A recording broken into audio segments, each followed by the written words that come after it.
আমাকে নামাজ প্র্যাকটিক্যাল দেখে দেখে তোমরা নামাজ শেখো। আল্লাহ নবী বিদায় হজে গিয়েছেন, ১৬ লক্ষ সাহাবায়ে কেরামকে সঙ্গে নিয়ে হজ করতে গিয়েছেন।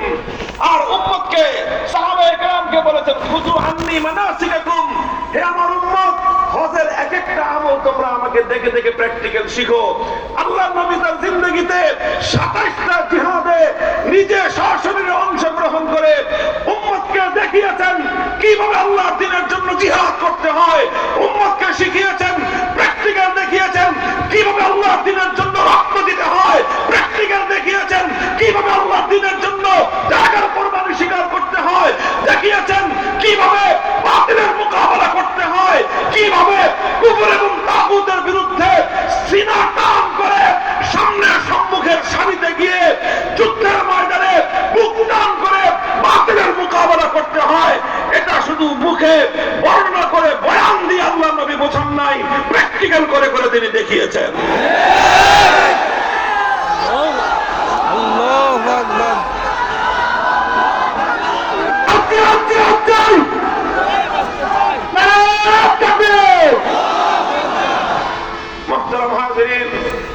প্রত্যেকটা বিধান আল্লাহ নবী উম্মতকে প্র্যাকটিক্যাল করে দেখিয়েছেন, প্র্যাকটিক্যাল বিধান বাস্তবায়ন করে উম্মতকে শিখিয়েছেন যে ইসলামের এক একটা বিধান, আল্লাহর কোরআনের এক একটা বিধান কিভাবে বাস্তবায়ন করতে হয়। এই জন্য যারা আল্লাহর কোরআনের অনুসারী, যারা আল্লাহর কোরআনের সৈনিক, বিশেষ করে যারা আলেম সমাজ, উম্মতকে কোরআন বোঝানো যাদের দায়িত্ব, উম্মতকে কোরআন বোঝানো যাদের দায়িত্ব, যারা ওয়ারাসাতুল আম্বিয়া, যারা নবীদের উত্তরসূরি, যারা নায়েবে নবী, তাদেরকে ঐতিহাসিক দায়িত্ব বুঝে নিতে হবে। শুধু জনগণকে কোরআন তেলাওয়াত করে শিখিয়ে দিলেই দায়িত্ব শেষ নয়। তেলাওয়াতের পরে জনগণকে, জাতিকে কোরআনের মর্ম বোঝাতে হবে, তাফসীর বোঝাতে হবে, কোরআনের মর্ম এবং ব্যাখ্যা বোঝাতে হবে। কোরআনের ব্যাখ্যার মর্ম বুঝিয়েই আলেম সমাজের দায়িত্ব সমাপ্ত হবে না, বরং ৩ নম্বর দায়িত্ব আলেম সমাজকেও পালন করতে হবে। আল্লাহর কোরআনের এক একটা বিধানকে অক্ষরে অক্ষরে আল্লাহর জমিনে প্র্যাকটিক্যাল ভাবে বাস্তবায়ন করে জাতিকে কোরআন কিভাবে বাস্তবায়ন করতে হয় সেটা দেখাতে হবে, সেটা শেখাতে হবে। আর এই জায়গায় এসেই আলেম সমাজের কোরআনের ধারক বাহকদের সঙ্গে যারা শয়তানের অনুসারী, তাদের সংঘাত তৈরি হয়ে যায়। যারা আল্লাহর কোরআনকে আল্লাহর জমিন থেকে নিশ্চিহ্ন করতে চায়, যারা কোরআনী সমাজ গড়বার ক্ষেত্রে অন্তরায় এবং বাধা তৈরি করতে চায়, তারা সাধারণত কোরআনের তেলাওয়াত কিংবা কোরআনের ব্যাখ্যা ততটা বিরোধিতা করে না, যতটা বিরোধিতা করে যখনই আমি কোরআনের এক একটা বিধান আল্লাহর জমিনে বাস্তবায়ন করতে যাব, তখনই তারা আমার পথে অন্তরায় হয়ে দাঁড়াবার চেষ্টা করে। তারা চেষ্টা করবে, তারা কাজ করবে তাদের শয়তানের পক্ষে, তারা কাজ করবে আল্লাহর কোরআনের বিপক্ষে, তারা কাজ করবে কোরআনের এক একটা বিধান বাস্তবায়নের ক্ষেত্রে বাধা হয়ে দাঁড়াবে। তারা যদি আল্লাহর কোরআনের এক একটা বিধান বাস্তবায়নের ক্ষেত্রে বাধা হয়ে দাঁড়াতে পারে, শয়তানের দোসররা যদি শয়তানের নির্দেশ বাস্তবায়ন করতে গিয়ে আল্লাহর কোরআনের পথে অন্তরায় হয়ে দাঁড়াতে পারে, আল্লাহর বান্দারা আল্লাহর কোরআনের এক একটা বিধান বাস্তবায়ন করার জন্য শয়তানের দোসরদের মোকাবেলায় রাজপথে নামতে তারা প্রস্তুত থাকতে হবে।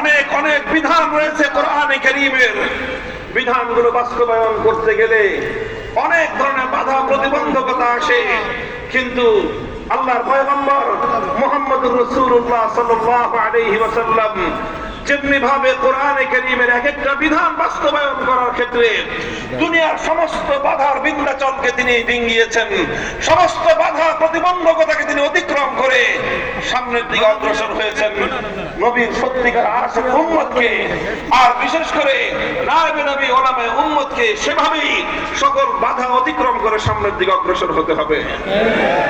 আমি কোরআনে কারীমের এক একটা বিধান বাস্তবায়নের দৃষ্টান্ত দেখানোর জন্য আল্লাহর নবীর জীবনী থেকে, নবীর সিরাত থেকে, সিরাতুন নবী থেকে একটা ঘটনার উদ্ধৃতি আমি আপনাদের সামনে উপস্থাপন করছি। নবী আকরাম সাল্লাল্লাহু আলাইহি ওয়াসাল্লাম ৮ম হিজরিতে রমজান মাসে মক্কা বিজয় করলেন। আল্লাহর নবীর জীবনের সবচেয়ে বড় ঐতিহাসিক বিজয়। মক্কা বিজয় যখন করলেন, মক্কা বিজয় হয়ে গেল, মক্কায় আল্লাহর কোরআনের বিধান কায়েম হয়ে গেল, খেলাফত প্রতিষ্ঠিত হয়ে গেল। সেই সময় মক্কায়, মক্কা নগরীতে একটা অপরাধ সংগঠিত হলো, চুরির অপরাধ। চোর চুরি করেছে এবং সেই চুরি করে চোর শনাক্ত হয়েছে, ধরা পড়েছে। সাধারণ কোনো মানুষ নয়, একজন মহিলা মানুষ, সাধারণ মহিলা নয়, অত্যন্ত সম্ভ্রান্ত একটা উঁচু পরিবারের একজন মেয়ে, সে চুরি করে ধরা পড়েছে। সেই মেয়েটার নাম হলো ফাতেমা। ফাতেমা নামনি একটা মেয়ে, তার বংশ পরিচয়, সে হলো বনু মখজুম গোত্রের, ফাতেমা মখজুমিয়া। বনু মখজুম গোত্রটা হলো কুরাইশ বংশের মধ্যেও অত্যন্ত সম্ভ্রান্ত একটা পরিবার, যেই পরিবারে জন্ম নিয়েছিলেন স্বয়ং আল্লাহর রাসূল সাল্লাল্লাহু আলাইহি ওয়াসাল্লামের দাদি জান। আল্লাহর নবীর যে বাবা খাজা আব্দুল্লাহ এবং নবীর চাচা খাজা আবু তালেব, এই দুই মহান ব্যক্তি যেই মহিষী নারীর ঔরসে, যার গর্ভে জন্মগ্রহণ করেছিলেন, সেই নারী বনু মখজুম গোত্রের ছিলেন, সালমা বিনতে আইজ ইবনে ইমরান ইবনে মখজুম, আল্লাহ রাসূলের দাদি। সেই পরিবারের মেয়ে। ফাফাজিআ কওমুহা ইলা উসামা ইবনে যায়েদ। যখন এই মেয়েটার চুরির ঘটনা ধরা পড়লো, তখন তার গোটা পরিবার, গোটা বংশ তারা দুশ্চিন্তাগ্রস্ত হয়ে পড়লো যে এখন তো মক্কায় আল্লাহর কোরআনের বিধান বাস্তবায়িত হবে, কোরআনের বিধান কায়েম হয়েছে, আর কোরআনের বিচার অনুযায়ী এখন চুরির শাস্তি, মেয়েটার হাত কাটা যাবে। একটা মেয়ের হাত কাটা যাবে, এটা বড় কথা নয়, বড় বিষয় হলো সঙ্গে সঙ্গে গোটা বংশের নাক কাটা যাবে। কারণ যখন তার হাত কাটা যাবে, মানুষের মধ্যে আলোচনা হবে যে বনু মখজুম গোত্রের নারীরা পর্যন্ত চুরি করে চোর। এই কথাটায় এই বংশের সম্মান মর্যাদা ধুলোয় মিশে যাবে। কাজেই তারা চিন্তা করলো, মশওয়ারা করলো, পরামর্শ করলো, যে করেই হোক এই মেয়ের হাত কাটাটা বাধা দিতে হবে। কিভাবে বাধা দেওয়া যায়? তখন তারা তদবির করা শুরু করলো। গোটা সম্প্রদায়, তারা আল্লাহ নবীর খুব কাছের একজন মানুষ, নবীজির ঘনিষ্ঠ একজন মানুষ সম্পর্কে আল্লাহ নবীর নাতি হয়, নবীজির পালক পুত্র যায়েদ ইবনে হারেসার ছেলে উসামা ইবনে যায়েদ। সেই বনু মখজুম পরিবারের লোকেরা উসামাকে এসে বলল যে তোমার দাদার কাছে গিয়ে বলো যে এরকম এরকম একটা ঘটনা, এই মেয়েটা কিন্তু স্বয়ং আল্লাহর নবীর আত্মীয়, নবীজির দাদির পরিবার, ব্লাড কানেকশন রয়েছে। এখন এই মেয়েটার যদি হাত কাটা যায়, বংশের মান মর্যাদা ধুলোয় মিশে যাবে। এই বংশের মান মর্যাদা ধুলোয় মিশে গেলে তাতে তো নবীজির স্বয়ং তার নিজেরও প্রেস্টিজের হ্যাম্পার হয়। কাজেই যে করেই হোক এই হাতটা যেন না কাটা যায়, বিচারটা যেন না হয়, তুমি একটা তদবির করো, তুমি চেষ্টা করো। উসামা ইবনে যায়েদ নবীজির কাছে এসে আল্লাহর নবীর কাছে সুপারিশ করলেন এবং বললেন যে হাত কাটা যাবে না, সমস্যা আছে। কি সমস্যা? এই সমস্যা। এই কথা যখন তিনি বললেন, ফাতাবায়্যারা ফাতালাওয়ানা ওয়াজহু রাসূলিল্লাহি সাল্লাল্লাহু আলাইহি ওয়াসাল্লাম, হাদিসের কিতাবের ভাষ্য, আমার নবীর চেহারার রং বদলে গেল। আল্লাহর নবী যখন রাগান্বিত হতেন, নবীজি যখন রাগান্বিত হতেন, নবীর চেহারার রং বদলে যেত, লাল বর্ণ ধারণ করত। ফাকাআন্নামা ফুতিআ ফি ওয়াজনাতিহি হাব্বুর রুম্মান, মনে হতো যেন নবীজির মুখমণ্ডলের মধ্যে বেদানার রস ছিটিয়ে দেওয়া হয়েছে, এমন লাল টুকটুকে হয়ে যেত আল্লাহ নবীর চেহারা। নবীর চেহারা ওরকম রক্তিম বর্ণ ধারণ করলো। নবীজি ধমক দিলেন উসামাকে, আতাশফাউ ফি হাদ্দিন মিন হুদুদিল্লাহ, উসামা তোমার এত বড় দুঃসাহস, এখন আমি আল্লাহর কোরআনের বিধান বাস্তবায়ন করব, আল্লাহর হুকুম বাস্তবায়ন করব, সেই সময়ে তুমি বাধা দিতে তদবির করার জন্য এসেছো। খবরদার, হুঁশিয়ার করে দেই তোমাকে, ভবিষ্যতে আর কোনোদিন এই ধরনের কোনো কথা নিয়ে, তদবির নিয়ে আমার কাছে আসবে না। আল্লাহর নবী উসামাকে ধমক দিয়ে বুঝতে পারলেন শুধু উসামাকে একা ধমক দিয়ে তো কাজ হবে না, কারণ বিষয়টা তো শুধু উসামার একার নয়, এই বিষয়টার সঙ্গে আমার গোটা বংশ জড়িত, বনু মখজুম গোত্র জড়িত, কুরাইশ বংশ জড়িত। এটার পিছনে গোটা আরবের শত বছরের জাহেলিয়াত এই বিষয়ের পেছনে আছে। কাজী শুধু উসামা একাকে ধমকে কাজ হবে না, গোটা আরববাসীকে, মক্কার অধিবাসীদেরকে সংশোধন করতে হবে। এই জন্য আল্লাহর নবী মক্কার অধিবাসীদেরকে জমায়েত করলেন। ফালাম্মা কানাল আশিয়্যু কামা রাসূলুল্লাহ সাল্লাল্লাহু আলাইহি ওয়াসাল্লাম, বিকাল বেলায় আসরের নামাজের পরে আল্লাহর নবী দাঁড়িয়ে গেলেন জাতির উদ্দেশ্যে ভাষণ দেওয়ার জন্য। পবিত্র বাইতুল্লাহর সামনে আল্লাহর নবী দাঁড়ালেন। বাইতুল্লাহর চত্বরে গোটা মক্কাবাসী একত্রিত। আল্লাহর নবী মক্কার লোকদেরকে ডেকে বললেন যে দেখো, ইন্নামা হালাকা মান কানা ক্বাবলাকুম ইযা সারাকা ফীহিমুদ দাঈফ আকামু আলাইহিল হক ওয়া ইযা সারাকা ফীহিমুশ শরীফ তারাকুহু। হে আমার আরববাসী, হে আমার মক্কার অধিবাসী, হে আমার কুরাইশ বংশের আমার আত্মীয় স্বজন, আমার আপনজনেরা, তোমরা শুনে রাখো, আল্লাহ পাক রব্বুল আলামিন অতীতকালে পৃথিবীর অনেক জাতিকে আল্লাহ ধ্বংস করে দিয়েছেন। কি অপরাধ ছিল তাদের? তাদের অপরাধ ছিল যখন তাদের মধ্যে কোন প্রভাবশালী মানুষ, কোন সম্ভ্রান্ত মানুষ, কোন পাওয়ারফুল ক্ষমতাবান মানুষ, কোন শক্তিশালী মানুষ যখন তাদের মধ্যে কোন অপরাধ করত, কোন টাকা পয়সাওয়ালা শিল্পপতি অথবা কোন ক্ষমতাবান রাজনৈতিক নেতা অথবা কোন পাওয়ারফুল কোন সম্ভ্রান্ত কোন ব্যক্তি, প্রভাবশালী ব্যক্তি, এমপির সালা, মন্ত্রীর দুলাভাই, চেয়ারম্যানের খালু, এই জাতীয় লোকজন, প্রভাবশালী লোকজন, শিল্পপতি, টাকা পয়সাওয়ালা, ইন্ডাস্ট্রিয়ালিস্ট, রাজনৈতিক নেতা, এই জাতীয় লোকেরা যখন তাদের মধ্যে অপরাধ করত, তখন সেই লোকের উপর কোন আইনের শাসন প্রয়োগ করা হতো না, নানা সিস্টেম করে তাদেরকে পার করে দেওয়া হতো। আর সেই একই অপরাধ যখন করতো ওয়াইদা সারাকা ফীহিমুদ দাঈফ, ওই একই অপরাধ করলো কোন গরিব মানুষ, কোন মেহনতি মানুষ, কোন খেটে খাওয়া কৃষক, শ্রমিক, মজদুর, রিকশাওয়ালা, ভ্যান গাড়ি চালক, ঠেলা গাড়িওয়ালা, নৌকার মাঝি, রাস্তার টোকাই, এই ধরনের দুর্বল মানুষ যখন ওই একই অপরাধ করত, আকামু আলাইহিল হক, তখন গোটা সমাজ মিলে বলতো যে অপরাধ করেছে, আইনের শাসন 100 ভাগের জায়গায় 200 ভাগ কায়েম করো। সবলের উপর একরকম বিচার, দুর্বলের জন্য আরেক রকম বিচার, বড় লোকের জন্য এক বিচার, গরিবের জন্য আরেক বিচার, সরকারি দলের এক বিচার, বিরোধী দলের জন্য আরেক বিচার। আল্লাহর নবী বলেন, যখন কোন সমাজের মধ্যে এইরকম বৈষম্য সৃষ্টি হয়, যখন কোন সমাজের মধ্যে এই ধরনের বৈষম্য দেখা দেয়, এই বৈষম্য করা, বিচার ব্যবস্থার মধ্যে এরকম বৈষম্য তৈরি করা, এটা মামুলি কোনো অন্যায় নয়, এটা ছোটখাটো কোনো অপরাধ নয়, বরং এটা এত জঘন্য অপরাধ। যেই সমাজের বিচার ব্যবস্থায় বৈষম্য তৈরি হয়, যেই সমাজের মধ্যে একদল মানুষের জন্য এক বিচার, আরেকদল মানুষের জন্য আরেক বিচার, একই অপরাধ করলে একজনের সাজা হবে, ওই একই অপরাধ করলে আরেকজন পার পেয়ে যাবে, এমন বৈষম্য যেই সমাজে তৈরি হয়, সেই সমাজকে আমার আল্লাহ পাক ধ্বংস করে দেয়।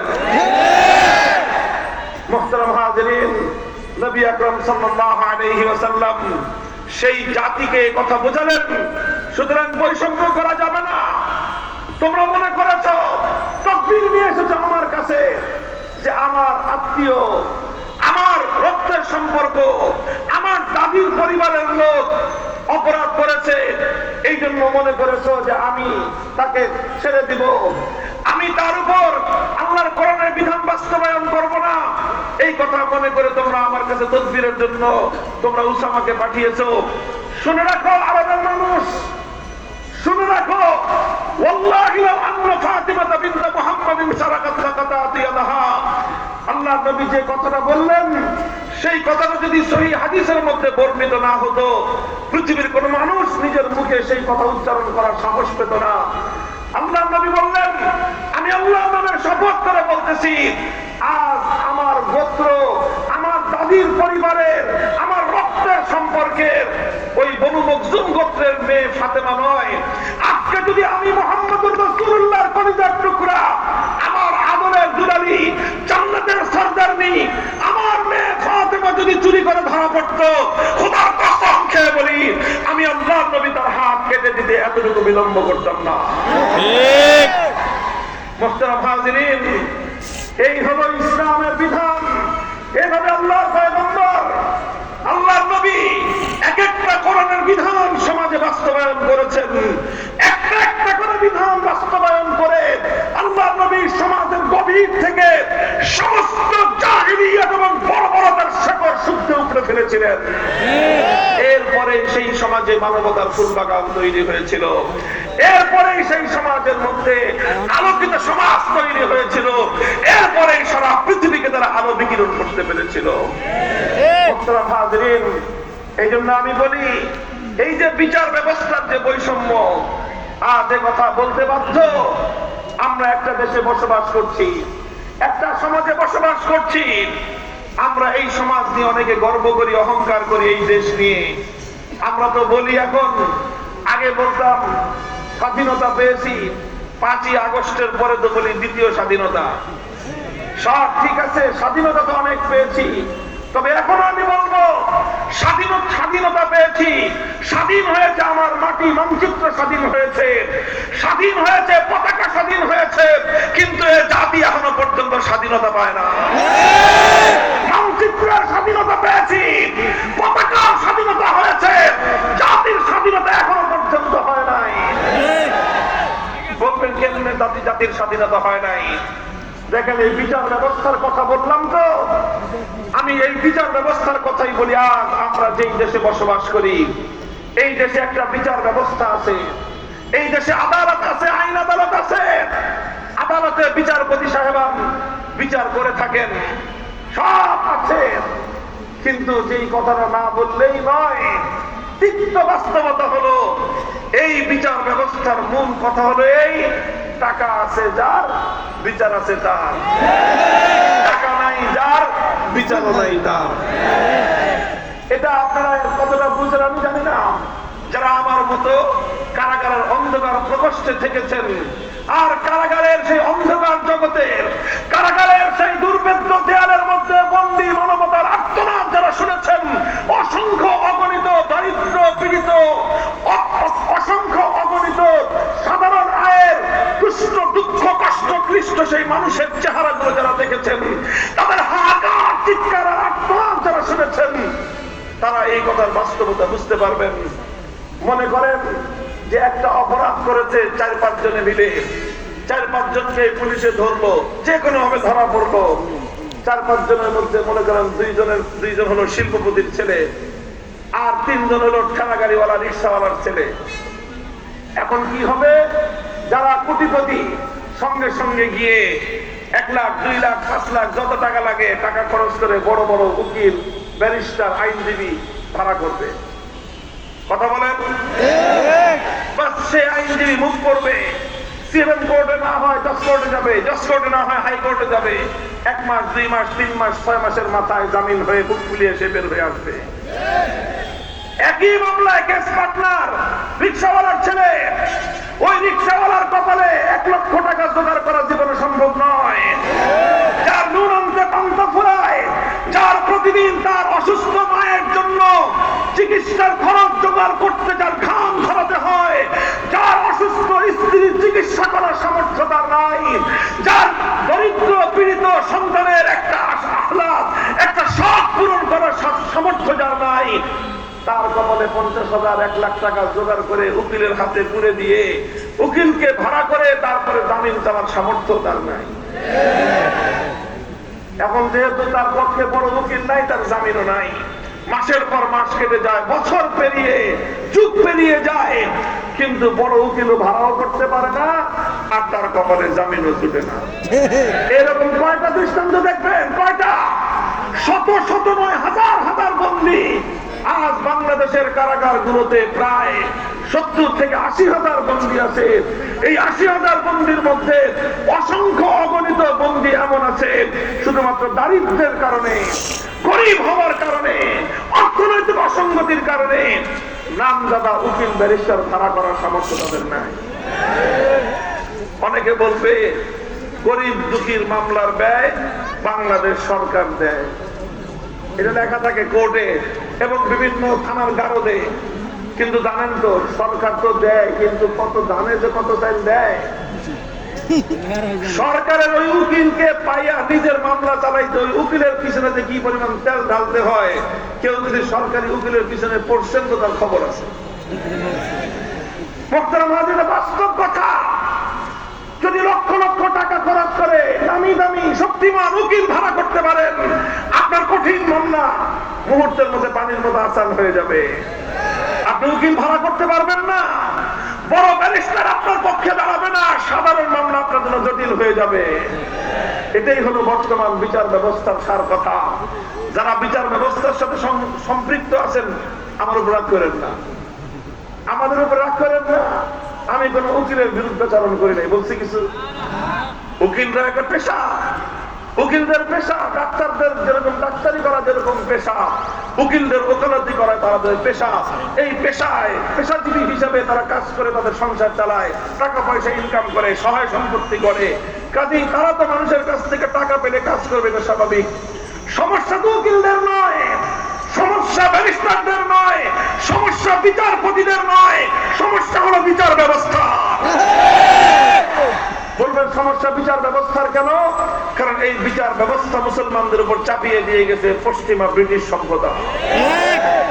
এই বিচার ব্যবস্থা ব্রিটিশের প্রবর্তিত বিচার ব্যবস্থা, এই শাসন ব্যবস্থা ব্রিটিশ প্রবর্তিত শাসন ব্যবস্থা। আমরা যে শিক্ষা ব্যবস্থা এখন আমাদের সন্তানদেরকে শেখাই, এই শিক্ষাটাও শিক্ষা ব্যবস্থা ব্রিটিশ প্রবর্তিত শাসন শিক্ষা ব্যবস্থা। তাহলে স্বাধীন হলো কোথায়? বলেন স্বাধীনতা পেলাম কোথায়? মাটি স্বাধীন হয়েছে, পতাকা স্বাধীন হয়েছে, মানুষ স্বাধীন হয় নাই। মানুষ তো সেদিন স্বাধীন হবে যেদিন ব্রিটিশ প্রবর্তিত বিচার ব্যবস্থাকে ধ্বংস করে ওই বিচার ব্যবস্থার ধ্বংসস্তূপের উপর আল্লাহ কোরআনের বিচার ব্যবস্থা কায়েম করতে পারবে। মানুষ স্বাধীন হবে সেদিন যেদিন জাহেলি সমাজ ব্যবস্থাকে ভেঙ্গে চূর্ণ বিচূর্ণ করে জাহেলি সমাজ ব্যবস্থার উপর খেলাফতের রাজ কায়েম করতে পারবে, সেদিন জাতি স্বাধীন হবে।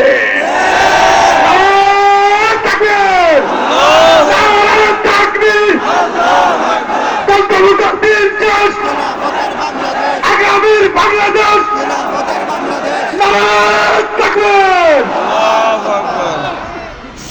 মুহতারাম হাজিরিন, ইসলাম প্রবর্তিত বিচার ব্যবস্থা যদি কায়েম হয়, ধনী দরিদ্রের মধ্যে বৈষম্যের কোন সুযোগ থাকবে না। বলবেন কেন সুযোগ থাকবে না? সুযোগ এই জন্য থাকবে না কারণ ইসলামী বিচার ব্যবস্থায় উকিল রাখার কোন সিস্টেমই নাই। ভাই, যে বাদী যে বিবাদী দুজন উভয়ে কাজীর দরবারে সশরীরে উপস্থিত হয়ে যার যার বক্তব্য দিবে, তার পক্ষ থেকে কোন উকিল বক্তব্য দিতে পারবে না। কাজেই যখন বাদী নিজেরটা নিজে বলবে, বড় লোক হোক আর গরিব লোক হোক সে তার কথা বলবে, বিবাদী বড় লোক আর গরিব লোক হোক সে তার কথা বলবে। বড় লোকের 1 পয়সা খরচ হওয়ার প্রয়োজন নাই, গরিবের 1 পয়সা খরচ হওয়ার প্রয়োজন নাই। তদন্ত করতে হলে রাষ্ট্রীয় খরচে তদন্ত করা হবে, আদালতের খরচে তদন্ত করা হবে।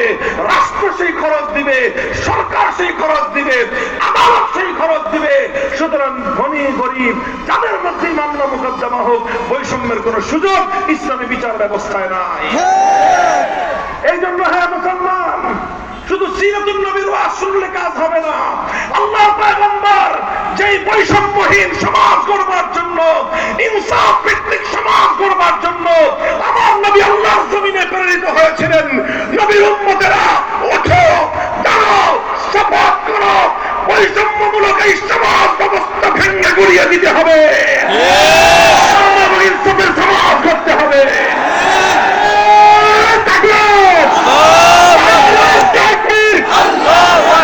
ইসলামের সুতিরা আল কোরআনের আলো, আগামীর বাংলাদেশ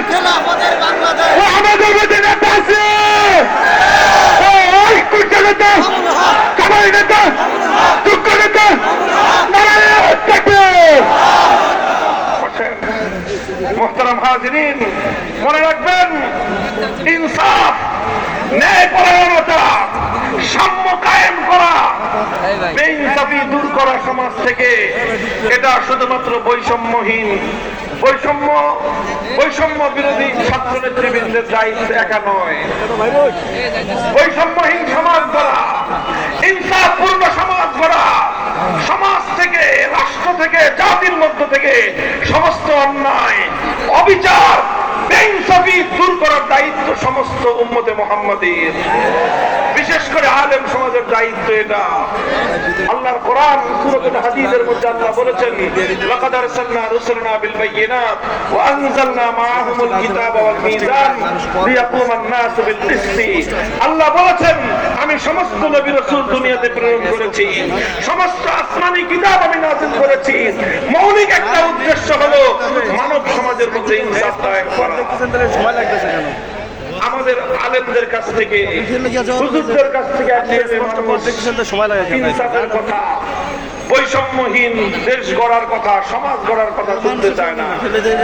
তারা শুধু আমাদের কাছ থেকে ওয়াজ শুনতে চায়, আখিরাতের ওয়াজ। তারা শুধু আমাদের কাছ থেকে শুনতে চায় কবরের ওয়াজ। তারা বলে যে হুজুর মাটির নিচে যা আছে বলেন, আসমানের উপরে যা আছে বলেন। আসমানের নিচে আর মাটির উপরে যা আছে এগুলো রাজনীতিবিদরাই বলবে। এটা আরেকটা জাহেলিয়াত। আজ এই ব্রিটিশ প্রবর্তিত পশ্চিমা এই ধোঁকাবাজির রাজনীতি, এই বিলাসিতার রাজনীতি, এই পুঁজিবাদের রাজনীতি, এটাই সমাজকে ধ্বংস করে ছেড়েছে। এই ধোঁকাবাজির রাজনীতি সর্বপ্রথম লক্ষ কোটি মুসলমানের ঈমান হরণ করেছে। সমাজকে, মুসলমানদেরকে ইহুদি এবং খ্রিস্টানদের গোলামে পরিণত করেছে। হে মুসলমান, আল্লাহর কোরআন যে রাজনৈতিক দর্শন দিয়েছে, তুমি মুসলমান যদি রাজনীতি করতে হয়, কোরআনের বাইরে রাজনীতি কোনো মুসলমান করতে পারে না। সে আওয়াজ তুলতে হবে আজকে, সে কথা বলতে হবে বলিষ্ঠ কণ্ঠে। আমাদের যুব সমাজ, বিশেষ করে তরুণ সমাজ, মেহনতি সমাজ, ছাত্র সমাজ, তোমরা যদি দাঁড়িয়ে যাও, ইনশাআল্লাহ আগামীর বাংলাদেশ হবে আল কোরআনের বাংলাদেশ।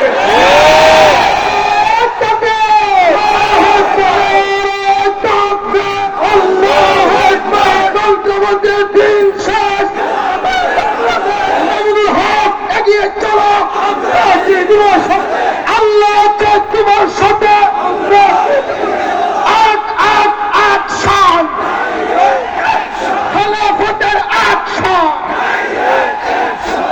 এই সমাজ বাঁধতে হবে, দিনের বিজয় আনতে হবে।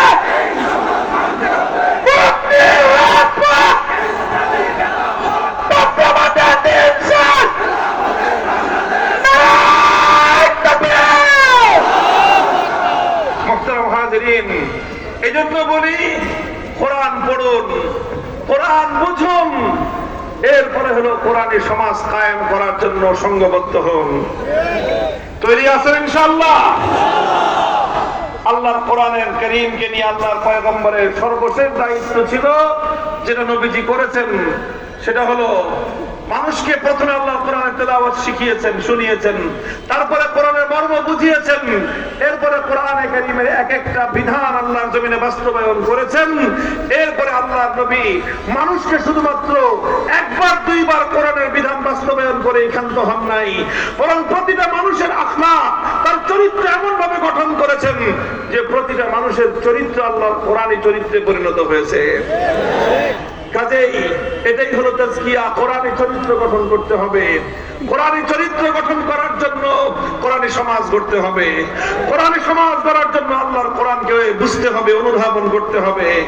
এইভাবে আল্লাহর কোরআনকে কেন্দ্র করে একটা সমাজ আমরা গড়তে চাই। আমাদের সঙ্গে আপনারা কাজ করবেন তো ইনশাআল্লাহ? ইনশাআল্লাহ। দেখেন, আমাদের দুনিয়ার কোনো স্বার্থ নাই, রাজনৈতিক কোনো ধান্দা আলহামদুলিল্লাহ আমাদের নাই। আমরা আমাদের ব্যক্তিগত কোনো স্বার্থে আপনাদেরকে আহ্বান জানাই না। আমাদের একমাত্র আহ্বান আল্লাহর কোরআনের পক্ষে। আমাদের একমাত্র আহ্বান আল্লাহর নবী যেই সমাজ দুনিয়াতে কায়েম করে উম্মতের সামনে যেই মডেল যে আদর্শ পেশ করে গিয়েছেন, আমরা সেই আল্লাহর নবীর মডেলের উপরে একটা সমাজ গড়তে চাই। আলহামদুলিল্লাহ বাংলাদেশ ধীরে ধীরে সেদিকেই অগ্রসর হয়ে যাচ্ছে। কথা বলেন ঠিক না বেঠিক? এদেশের তরুণ সমাজ যাত্রা শুরু করেছে। এদেশের তরুণ সমাজ এখন আল্লাহর কোরআনের চেতনা বুকে ধারণ করতে শুরু করেছে। এদেশের তরুণ সমাজ তারা ফ্যাসিবাদের বিরুদ্ধে, স্বৈরাচারের বিরুদ্ধে, জালিমের বুলেটের মুখে বুক চিতি আবু সাঈদের মতো দাঁড়িয়ে যেতে শিখেছে। এই জাতির মায়েরা তাদের সন্তানদেরকে অন্যায় এবং অবিচারের বিরুদ্ধে যুদ্ধের ময়দানে যাওয়ার জন্য উদ্বুদ্ধ করতে শিখেছে। যে জাতির মায়েরা তাদের সন্তানদেরকে অন্যায়ের বিরুদ্ধে মোকাবেলা করার জন্য যুদ্ধের ময়দানে পাঠায়, সে জাতিকে কেউ দাবায় রাখতে পারবে না ইনশাআল্লাহ। কাজেই আমাদের আহ্বান, আসুন, অনেক কিছুই তো দেখা হয়েছে, অনেক রঙের বাংলাদেশ আমরা দেখেছি। কথা বলেন ঠিক না বেঠিক? অনেক রঙের বাংলাদেশ দেখেছেন। এক সময় আমরা দেখেছি সোনার বাংলাদেশ, তারপরে এসে আরেকজন গেয়েছেন নতুন বাংলাদেশের গান, তারপরে আরেকজন এসে দেখালেন সবুজ বাংলাদেশের চিত্র, এরপরে আরেকজন এসে বললেন ডিজিটাল বাংলাদেশের গল্প, সর্বশেষ দেখা হলো স্মার্ট বাংলাদেশ। যা কিছু দেখলাম মানুষের কপালে শান্তি জুটে নাই। এবার আমরা একটা নতুন বাংলাদেশ দেখতে চাই। সে বাংলাদেশ হবে ইসলামের বাংলাদেশ, বাংলাদেশ হবে খিলাফতের বাংলাদেশ। ওই তাকায় দেখো, তাকায় দেখো, পৃথিবীর দিকে দিকে মুসলমানরা জেগে উঠেছে। খোরাসানের মুসলমানরা ইমারতে ইসলামিয়া কায়েম করে সারা দুনিয়ার সমস্ত বড় বড় তাগুতি শয়তানি শত্রুদের শক্তির সঙ্গে চোখে চোখ রেখে কথা বলতে শুরু করেছে। সারা পৃথিবীকে তার টক্কর দিয়ে পৃথিবীর কোন আধুনিক রাষ্ট্রের কোন সমর্থনের প্রয়োজন হয় নাই। তারা ইমারতে ইসলামিয়া গঠন করে আল্লাহর কোরআনের রাজ কায়েম করে বিশ্ব দরবারে মাথা উঁচু করে তারা দাঁড়িয়ে গেছে। ওই তাকায় দেখো সিরিয়ার মুসলমানেরা 53 বছরের বাশার আল আসাদ, আসাদ আল হাফিজদের তাদেরকে উৎখাত করে আল্লাহর কোরআনে হুকুমত সেখানে তারা ঘোষণা দিয়েছে। সেই দামেস্কের শুভ্র সাদা মিনার এখন মুসলমানদের হাতে, যে মিনারে আসমান থেকে অবতীর্ণ হবেন, অবতরণ করবেন সাইয়্যিদুনা হযরত ঈসা আলাইহিস সালাতু ওয়াস সালাম। ওই তাকায় দেখো ফিলিস্তিনের হামাসের মুজাহিদিনরা কিভাবে তারা বুক টান করে ছোট্ট ছোট্ট শিশুরা পর্যন্ত জায়ানবাদী ইহুদিদের মোকাবেলায় মাঠে নেমেছে। খোরাসান থেকে ফিলিস্তিন, দামেস্ক থেকে নিয়ে বাগদাদ পর্যন্ত মুসলমানরা যেভাবে জেগে উঠছে, আল্লাহর কসম খেয়ে বলি ইনশাআল্লাহ ইসলামের এই অগ্রযাত্রা রুখে দেওয়ার সাধ্য পৃথিবীর কোন শক্তির হবে না। এখন কথা হলো, আমরা বাংলাদেশের মুসলমান ঘুমায় থাকবো না, জেগে উঠবো। যদি জেগে উঠো, আলহামদুলিল্লাহ 5ই আগস্টের বিপ্লব আমাদের চোখে আঙুল দিয়ে দেখিয়ে দিয়েছে বিপ্লবের জন্য অনেক বড় রাজনৈতিক দলের প্রয়োজন নাই, বড় নেতার দরকার নাই। মানুষ যখন সাহস নিয়ে, মানুষ যখন হিম্মত নিয়ে, ঘাম ঝরিয়ে, অশ্রু দিয়ে আল্লাহর দরবারে সাহায্য প্রার্থনা করে, শহীদি ঈদগাহে বুকের রক্ত দেওয়ার জন্য প্রস্তুত হয়, সেই মাটিতে বিপ্লব চলে আসে। প্রস্তুত আছেন সবাই? এই যুবক, তোমার এই যৌবন দিয়েছেন কে? আল্লাহ। তোমার এই ধমনীতে রক্তের প্রবাহ দিয়েছেন কে? আল্লাহ। তোমার হৃদয়ে বুকের স্পন্দন দিয়েছেন কে? আল্লাহ। এই রক্ত যদি জমিনে ঝরতে হয়, আব্রাহাম লিঙ্কনের আদর্শের জন্য নয়, শেখ মুজিব জিয়াউর রহমানদের আদর্শের জন্য নয়, কার্ল মার্কস পৌঁছেতুন লেনিনদের আদর্শের জন্য নয়, রক্ত দিতে হবে আল্লাহর জমিনে, আল্লাহর কোরআনের জন্য, আল্লাহ দিনের জন্য দিতে হবে।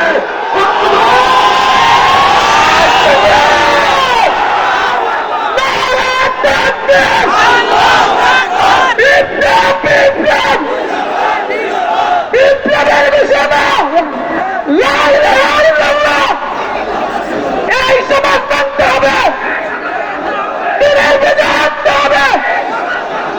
নয়তো খেলাফত, নয়তো শাহাদাত, দিন বিজয়ের সংগ্রাম চলতে চলবে। ইসলামের সেই বিপ্লবের জন্য প্রস্তুত আছেন তো? প্রস্তুত আছেন? হাত তুলে দেখান, হাত তুলেন। রাজি আছেন তো ইনশাআল্লাহ? হাত নামান, হাত নামান, হাত নামান। এই বিপ্লব শুধু স্লোগান দিয়ে হবে না, শুধু বক্তৃতা দিয়েও হবে না। এই বিপ্লবের জন্য সর্বপ্রথম ঘাম ঝরানো পরিশ্রম করতে হবে। মানুষের কাছে কাছে আল্লাহর কোরআনের সমাজ গড়বার দাওয়াত নিয়ে যেতে হবে। এই ঘাম ঝরানো পরিশ্রম করবেন। এরপরে লাগবে হলো আরেকটা জিনিস, আল্লাহর কাছে সাহায্য চাইতে হবে। আল্লাহর সাহায্য ছাড়া কোনোদিনও হবে না। এজন্য চোখের অশ্রু দিয়ে আল্লাহর কাছে সাহায্য চাইতে হবে। চাইবেন তো? ঘাম আর অশ্রু যখন দিতে থাকবো আমি আর আপনি, ঘাম আর অশ্রুর মাধ্যমে এই জমিন বিপ্লবের জন্য উর্বর হয়ে উঠবে। তখন সেই উর্বর মাটিতে দিতে হবে বুকের তাজা খুন, শাহাদাতের রক্ত। শহীদি ঈদগাহে মাথায় কাফনের কাপড় পরে